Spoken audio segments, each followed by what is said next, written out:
الله الرحمن الرحيم فاسألوا أهل الذكر إن كنتم لا تعلمون. الحمد لله والصلاة والسلام على رسول الله وعلى آله وأصحابه ومن تبعهم بإحسان إلى يوم الدين وبعد.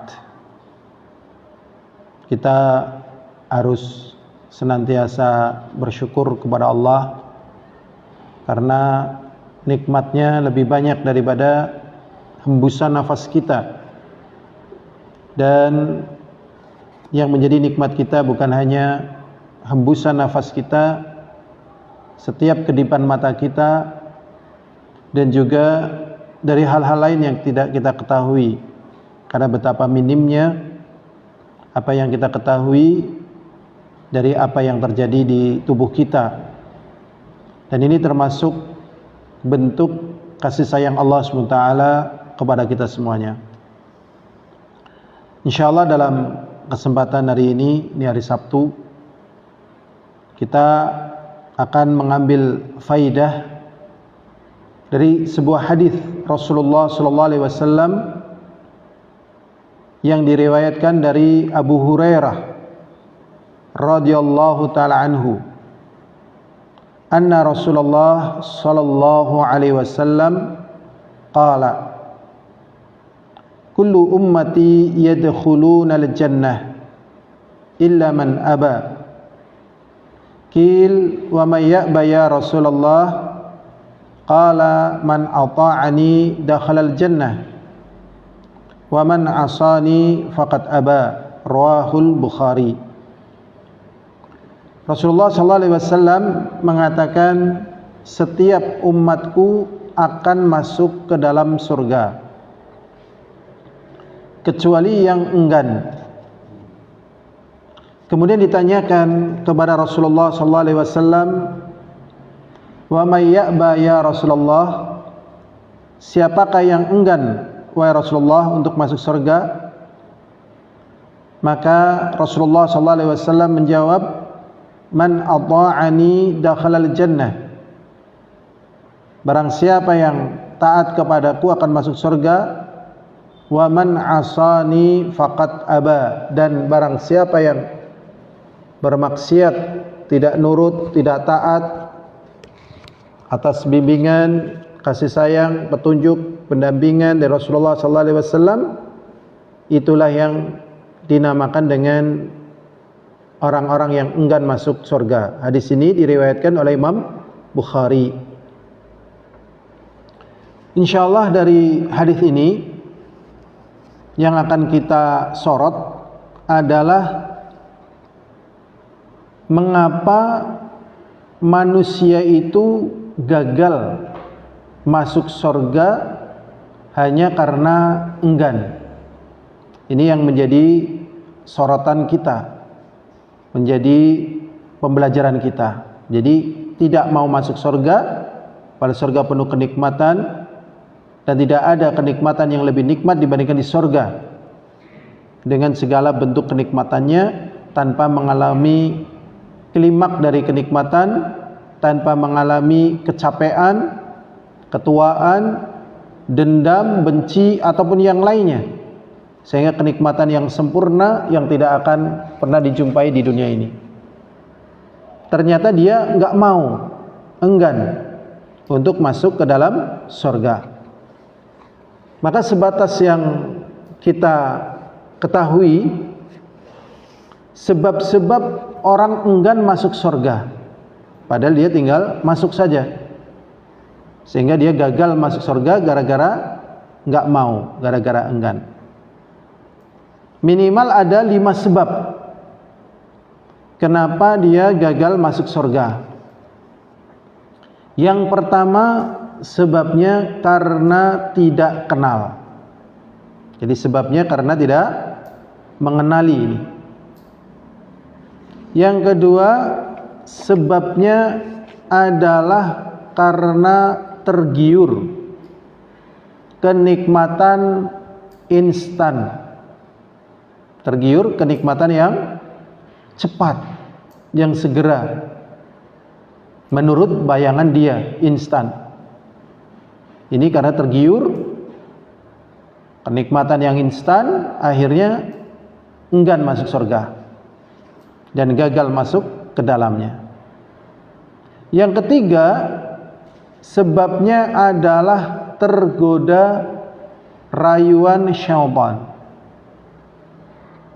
masuk dalam tipu daya syaitan. Kemudian yang keempat, kenapa dia enggan masuk surga? Karena dia tinggal di lingkungan yang jelek, di lingkungan yang tidak baik. Maksudnya lingkungan yang tidak baik itu bukan berarti lingkungan itu kotor, kumuh, ekonominya lemah, tidak aman, fasilitas kurang. Jadi yang dimaksudkan dengan lingkungan yang jelek bisa jadi sebaliknya, aman, tentram, mewah, damai. Tetapi di lingkungan itu orangnya malas masuk surga. Jadi di lingkungan itu orangnya semangat masuk ke dalam neraka. Ya. Bahkan ada satu negeri yang orang mengenalnya dengan negeri Gomorrah. Orang mengenal negeri Sodom sehingga terkenal dengan Sodomi, Gomorrah. Ada juga ya tempat yang dulu pernah diazab oleh Allah SWT sehingga terkenal dengan lautan mati. Nah, ini lingkungan-lingkungan yang makmur tetapi orangnya enggan masuk surga. Jadi jangan tinggal di lingkungan yang jelek. Yang kelima, ya, sebabnya kenapa orang gagal masuk surga karena tidak mau, karena menganggap siksa neraka itu adalah ringan. Ini 5 sebab yang melatar belakangi orang enggan masuk surga. Kita akan bahas satu persatu. Yang pertama, karena tidak kenal. Ada satu pepatah yang mengatakan tak kenal maka tak sayang. Tak sayang maka tidak cinta. Tak cinta maka tidak rindu. Tak rindu maka enggan bertemu. Jadi kalau tidak rindu maka dia enggan bertemu. Bertemu saja apa? Enggan, apalagi masuk. Bertemu dengan surga aja enggan, apalagi masuk ke dalam surga. Jadi kita butuh mengenal surga, butuh mencintainya, butuh merinduinya. Ya. Jadi surga itu adalah darul qarar, kampung keabadian. Sehingga al-abrar, orang-orang yang baik itu memiliki syauk, kerinduan kepada surga. Sehingga istilahnya syaukul abrar ila daril qarar, kerinduan orang-orang yang saleh, orang-orang yang baik terhadap surga. Rasulullah juga rindu, pernah tertidur tangannya seakan-akan menggapai sesuatu karena diperlihatkan buah di surga.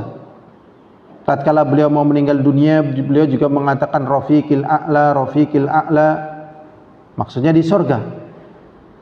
Dan juga para sahabatnya, ini karena kerinduan terhadap surga, sesuatu yang menyakitkan, sesuatu yang mengecewakan, dia nilai sebagai kemuliaan. Seperti misalnya tatkala Ali bin Abi Thalib radhiyallahu taala anhu ditusuk perutnya oleh Imran bin Muljim, beliau mengatakan fustu bi rabbil Ka'bah, aku telah sukses demi Allah, tugasnya telah selesai, dibunuh, berarti zahirnya masuk ya ke surga, jalan surganya sudah di depannya. Jadi sakitnya nggak kepikiran sudah. Nah ini karena apa? rindu. Makanya bagi yang belum rindu kepada surga, kenalilah surga. Dengan kenal surga jadi cinta. Tatkala cinta jadi sayang. Tatkala sayang jadi rindu. Kalau rindu berarti pingin ketemu, kemudian masuk ke dalamnya. Allah SWT berfirman di dalam surat Al-Hijr ayat 48-45. Innal muttaqina fi jannatin wa uyun. Sesungguhnya orang-orang yang bertakwa berada di surga-surga. Jadi bukan hanya satu surga, tapi di surga-surga. Wa uyun, dan mata air susu, madu, dan yang lainnya. Kemudian Allah SWT mengatakan udkhuluha bisalamin aminin. Masuklah kalian semuanya dengan selamat dan juga aman. Wa naza'na ma fi suduri min ghillin, dan kami telah cabut apa yang ada di dalam hati mereka dari perasaan ghil, ketidaksukaan, dan kemudian kami jadikan mereka saudara ala sururim mutaqabilin, dan mereka di dipan-dipan mereka saling bertemu. La yamassum fiha nasabun, dan mereka tidak tertimpa lelah. Wa ma hum minha bimukhrajin, dan mereka di surga tidak dikeluarkan. Makanya kalau kita lelah di dunia tidak apa-apa, karena lelah di dunia ini semoga menjadi semangat bagi kita untuk masuk ke surga. Nanti di surga sudah tidak ada lelah. Ini sekilas tentang surga. Kemudian juga di dalam hadis Abi Sa'id dan juga Abi Hurairah, sesungguhnya Rasulullah SAW mengatakan, idza dakhala ahlul jannah al-jannata, apabila penduduk surga masuk ke dalam surga, yunadi munadin, maka akan ada yang menyeru, innalakum antahyau, sesungguhnya kalian di surga ini akan terus hidup. Berbeda dengan di dunia, dalam keadaan cantik-cantiknya, dalam keadaan sehat-sehatnya, tampan-tampannya, kaya-kayanya, pinter-pinternya, tiba-tiba nyawanya dicabut, mati. Kalau sudah mati, maka seluruh kebaikannya hilang. Kecantikannya sudah tidak dianggap cantik lagi, kepinterannya juga hilang semuanya. Jadi semuanya dari keindahan hilang dengan adanya kematian. Sebagaimana tanaman buahnya banyak, daunnya hijau, rasanya manis, rimbun.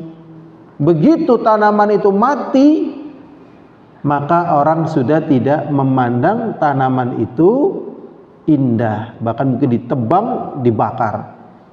Ya. Di surga tidak akan pernah mati.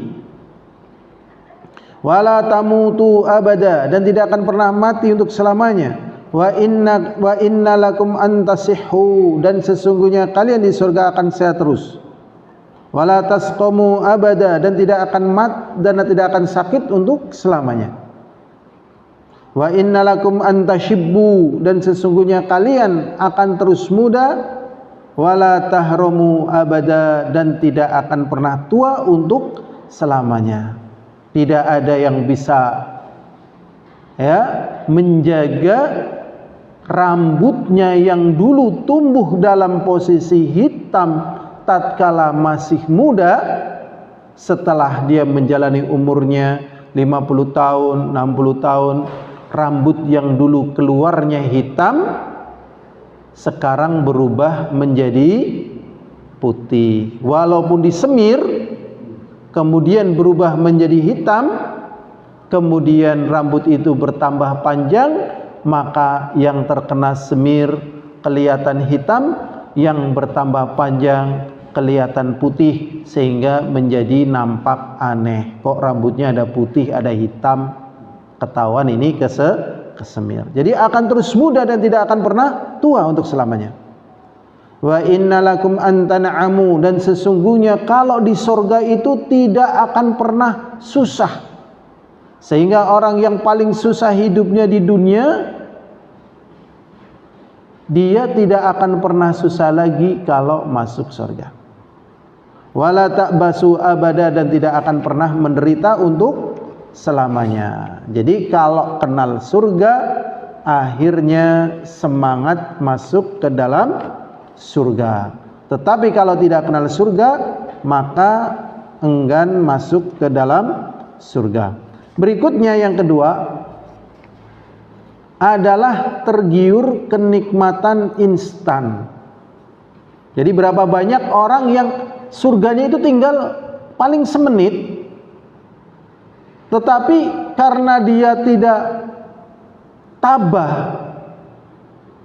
untuk menjaga waktunya yang semenit tadi, akhirnya masuk ke dalam neraka. Dia enggan itu karena tergiur dengan kenikmatan instan. Jadi butuh tabah nih. Ada dua kisah saja yang kita ambil. Yang pertama adalah kisahnya seorang sahabat yang ikut perang bersama Rasulullah. Semua para sahabat mengatakan dia di surga. Kemudian Rasulullah SAW mengatakan dia di neraka. Betul tatkala orang ini sudah terkena bacokan pedang dan berbagai macam luka, ada seorang sahabat yang menguntit, ternyata mungkin tinggal beberapa menit, detik dan sebagainya dia akan meninggal dunia. Dia tidak sabar, tergiur dengan kenikmatan sesaat. Bayangan dia kalau mati sudah tidak sakit. Kemudian dia tusukkan tombaknya, set.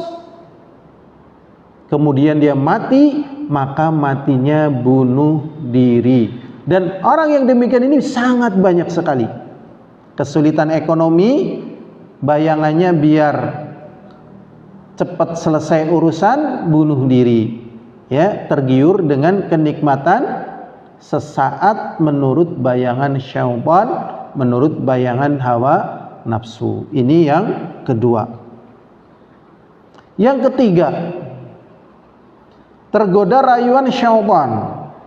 Rasulullah SAW mengatakan hujibatil jannatu bil makari wa hujibatin nar bisyahawat.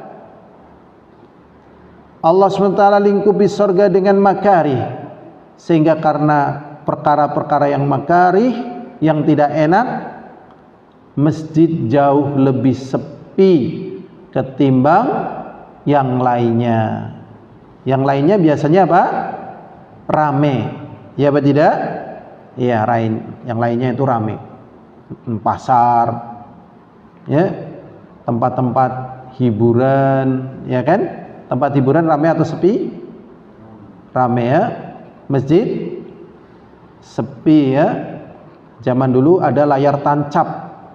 Kalau ada layar tancap, masjidnya sepi atau rame? Zaman dulu sepi. Yang rame adalah apanya? Layar tancapnya. Bahkan terkenal dengan apa? Misbar, ya kan? Negeri mis bubar, ya kan? Masjidnya sepi. Ini makari. Wa hujibatin nar bisyahwat, sedangkan neraka dihiasi dengan syahwat. Mencuri, jualan narkoba, ya, dan yang lainnya dari perkara-perkara yang ini memang dihiasi. Termasuk tadi di dalamnya bunuh diri, kan dihiasi. Padahal bunuh diri sakit atau tidak sakit? Sakit. Kalau memang bunuh diri tidak sakit, orang yang dieksekusi mati itu tidak takut. Orang kalau mau dieksekusi mati itu takut. Kenapa kalau bunuh diri itu tidak takut? Padahal akhirnya adalah sama-sama mati. Berarti syaitan menggambarkan, oh kalau kamu bunuh diri, begitu. Naudzubillah min dzalik. Kemudian yang keempat, tinggal di lingkungan yang jelek.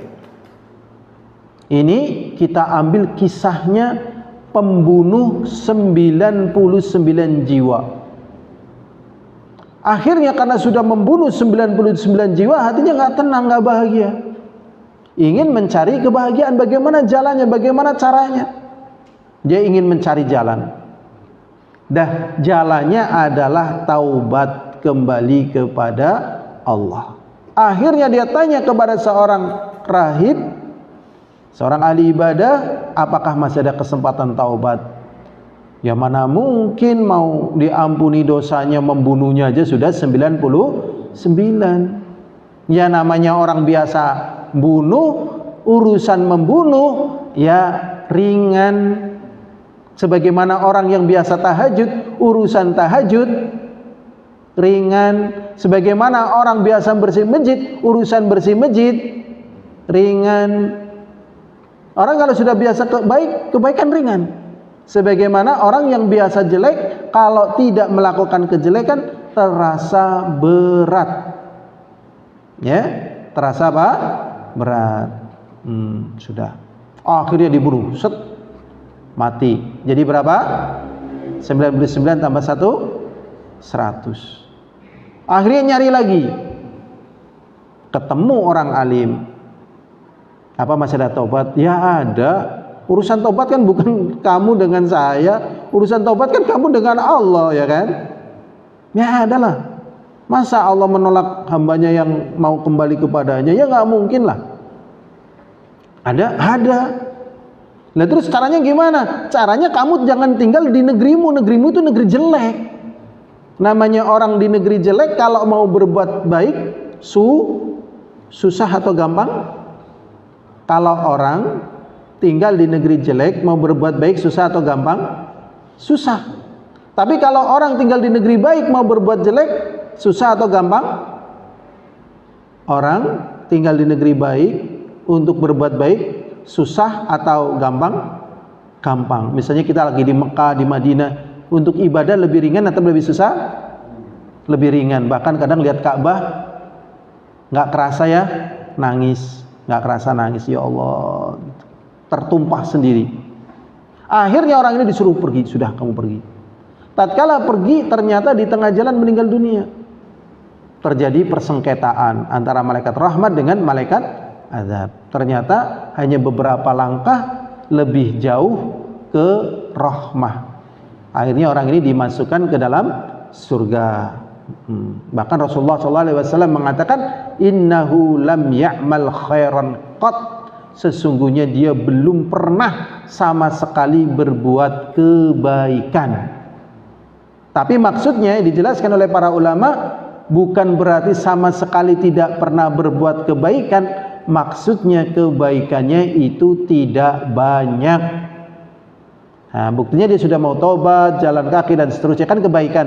Cuman kebaikannya tidak banyak. Tapi yang menjadi pembahasan di sini adalah lingkungan yang jelek menjadikan orang enggan masuk surga. Maka definisi lingkungan baik dan lingkungan jelek apa tadi? Definisi lingkungan baik dan lingkungan jelek apa definisinya? Lingkungan jelek adalah yang menjadikan kita enggan masuk ke dalam surga. Lingkungan baik adalah lingkungan yang menyebabkan kita senang masuk surga. Begitu. Kemudian yang kelima, menganggap siksa neraka itu ringan. Ada seorang kakek-kakek ditanya, ini kisah nyata, Kek, kalau mati milih di surga atau milih di neraka? Maka jawabannya adalah milih di neraka. Jawabannya milih di neraka. Dan kayaknya kayak gini nih banyak ya yang matinya milih di neraka. Karena apa? Bayangannya nanti kalau di neraka kan temannya banyak. Disebutkan ada waliyadzubillah ya, ada begini begitulah yang saya malu menyebutkan di situ. Tapi kalau di surga kan nggak ada. Karena dia membayangkan keadaan di neraka sebagaimana di dunia. Padahal keadaan di neraka itu sangat mengerikan. Makanya di ayat yang sangat terkenal Allah SWT mengatakan, ku anfusakum wa ahlikum nar. Jagalah dirimu dan keluargamu dari api neraka. 'alaiha malaikatun ghiladun syidadun la ya'sunallaha ma amara wa yaf'aluna ma yu'marun. Penjaganya itu malaikat yang kejam, yang bengis, yang keras, yang tidak akan pernah menyelisih apa yang Allah perintahkan. Ya, padahal malaikat makhluk yang besar. Bagaimana siksanya? Dan orang yang disiksa neraka itu tidak hidup, tidak mati. Mereka ingin mati tapi tidak mati-mati. Minumannya nanah, makanannya zakum. Zakum itu semakin dimakan semakin lapar. Dan kulitnya tatkala terkelupas diganti kulit yang baru. Ya, bahkan ada di antara mereka, ya, pakaiannya adalah sirbalun min qatiron, yaitu pakaiannya adalah timah yang dipanaskan. Ya, timah yang dipanaskan, belum siksaan-siksaan yang mengerikan. Tatkala Allah Subhanahu wa taala bertanya kepada jahanam, halim tala, apakah kamu telah penuh wahai jahanam? Justru jahanam mengatakan, hal mim mazid, apakah masih ada lagi ya Allah? Allah SWT juga mengatakan, wa man zuhziha 'anil nar wa udkhilal jannah faqad faz. Dan barang siapa yang dijauhkan dari neraka, dijauhkan di sini, itu paling sesenti, semili, itu sungguh sukses. Kenapa? Karena neraka sangat mengerikan, sehingga dikatakan faqad faz, maka sungguh dia telah beruntung. Kemudian Allah SWT mengatakan, wa mal hayatud dunya illa mata'ul ghurur. Dan sesungguhnya kesenangan dunia itu kesenangan yang menipu. Karena apa? Tatkala kesenangan dunia ini sudah berakhir di neraka, maka segala kenikmatan dunia telah hilang dengan ganti yang sangat mengerikan. Dan sebagaimana yang diketahui bahwasanya kesenangan di dunia ini adalah kesenangan yang disertai dengan capek, yang disertai dengan klimak, yang disertai dengan berbagai macam kelemahan. Habis makan enak, setelah kenyang berak, ya, habis menikmatan ini capek, dan seterusnya. Sedangkan kembali ke neraka sangat mengerikan. Jadi benar ya apa yang dikatakan oleh Allah SWT, tidak lain dan tidak bukan kesenangan dunia itu hanyalah menipu. Jadi kenapa enggan masuk surga? Karena menganggap siksa neraka itu ringan. Padahal ringan atau berat siksa neraka? Sangat berat dan tidak bisa dibayangkan dengan kenikmatan apa lagi, dengan kengerian apa lagi. Karena Allah SWT mengatakan, inna batsya rabbika lasyadid. Sesungguhnya siksa Tuhanmu itu sangat keras. Jadi mereka teriak-teriak kepada malaikat untuk kembali ke dunia, dan katanya ingin beramal saleh karena sudah di neraka tidak dikembalikan lagi ke dunia. Ini sebab-sebab kenapa orang gagal masuk surga, karena enggan. Yang pertama tadi apa sebabnya ya? Tidak kenal. Yang kedua apa ya? Tergiur kenikmatan yang instan. Ketiga apa ya?